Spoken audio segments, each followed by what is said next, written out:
Hi, welcome to your lesson on stem and leaf plots. This is a great and simple way to represent statistical data. For the first bit of the presentation here, just listen. Do not feel the need to write any notes. I'll be sure to let you know when to start writing notes because there's a lot I'm going to share with you. So first of all, here is an example of a stem and leaf plot. As you can see, the title says baseball throwing distances in feet. So basically this represents how far a baseball can be thrown. So maybe it's a bunch of people throwing or one person throwing and data for a bunch of throws done by one person. So for example, we first have to look at the key. And here we see the key shows us this number, then the line, then this. So this is called the stem. All these numbers here are called the stem, and all these are called the leaves. So here our stem is 3 and the leaf is 2, and it says that that represents 3.2 feet, not 32. It tells us specifically 3.2 feet. So if we look for that here, we have a 3 here and a 2 here. So that represents 3.2 feet. That means the very first one would be 2.0 feet. Next one would be 2.3 feet. And let's see, how long was the longest throw? If we go all the way down here, well, we have this 10. So that means the longest throw would have been 10.5 feet. And there's also a 10.2 feet and an 8.2 feet and so on. All right, so that's how a stem and leaf plot works. Basically, each of these leaves represents one piece of data. So again, here we have 3.1, and then we have 3.2 and 3.6 and so on. All right, so here is a stem and leaf plot again, and it says the stem and leaf plot below shows the masses in kilograms of some people in a lift. So in a lift, if you don't know what that British word is, lift means elevator. All right, masses are basically the weights of people. So here are the weights of people in an elevator. Do we have a key? Let me see. Oh, there it is, just popped up. Here's our key. Here's our stem, here's our leaf. So that represents 24 kilograms. So where is that on here? Well, I don't see it on here, but it's still a key that works for this. So what is the first question? How many people were weighed? Well, again, each leaf represents one piece of data. So if you look at this, well, how many people were weighed? For example, here's one person that was 31 kilograms, another person was 34. So how many were weighed?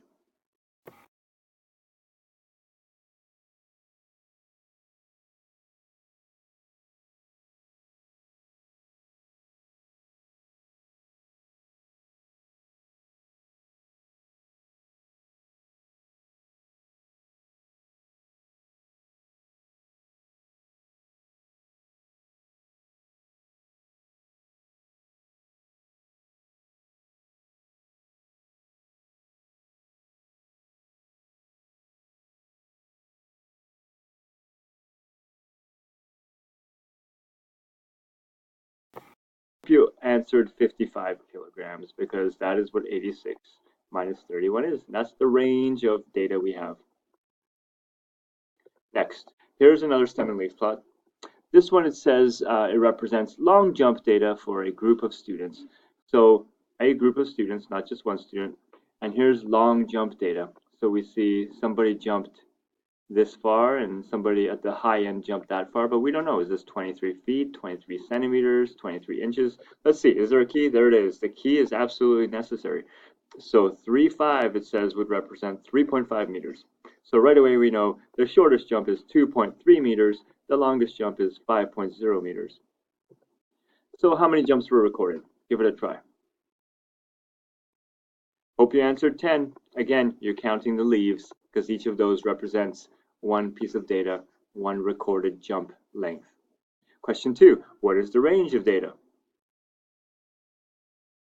This time, again, the longest jump is 5, the shortest jump is 2.3. Subtract those two values and we have the range, or like the spread of the data, right? 2.3. Excellent. Here is a bunch of data. Don't even know what it is. Let's see what happens. Ah, here we go. Math test scores. It says reorder the data and then show in an SNL. Well, that's stem and leaf plot. So yeah, it always helps to take your data and reorder it in order. And that helps with any kind of statistics we do. So this is all out of order, small gets bigger, gets smaller again, reordered, rewritten like this.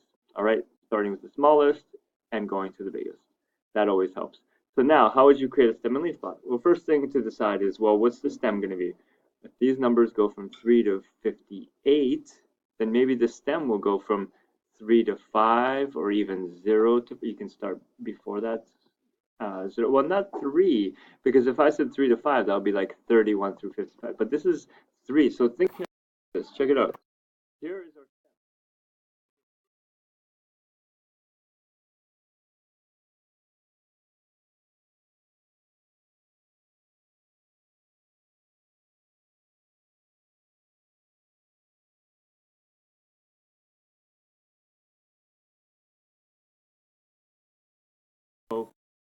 again, these represent the tens, and over here we're going to start putting leaves. So the first number is 3. So 0, 3 is like 3, right?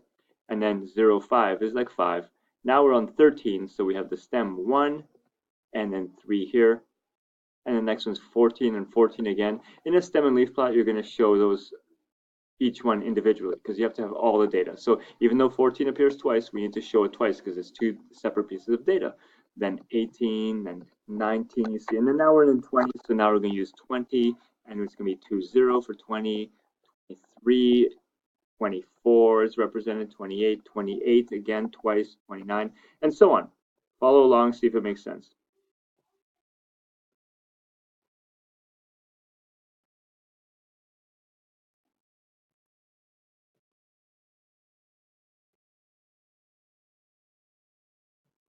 All right, so I hope that made sense. Again, we have two 38s right there. We have two 42s right here, and it goes all the way up to 58.